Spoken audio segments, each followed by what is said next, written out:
Kapag nakita pa kitang malapit sa bahay ko, tapos ka! Si Ernesto, ang kinatatakutang tao sa nayon, ay isinisi kay Father Samuel ang lahat ng kanyang galit mula nang maniwala sa Kristo, ang kanyang asawa. Mahinahong sinabi ni Samuel, Kapatid, mahal ka rin ng Diyos.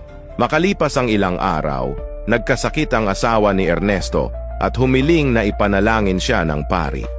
Pumunta si Samuel nang walang pag-aatubili. Nang marinig ito ni Ernesto, kumuha siya ng pamalo at nagtago sa daan. Ngunit nang susugod na sana siya upang turuan ng leksyon ang pari, napatigil siya.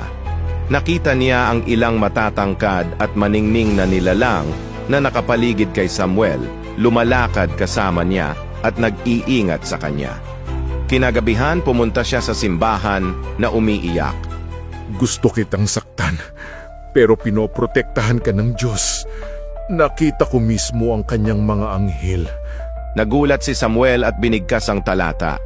Iingatan ka ng Panginoon sa lahat ng kasamaan. Kung pinoprotektahan ka rin ng Diyos mula sa kapahamakan. Amen? At ibahagi upang mahikayat ang iba.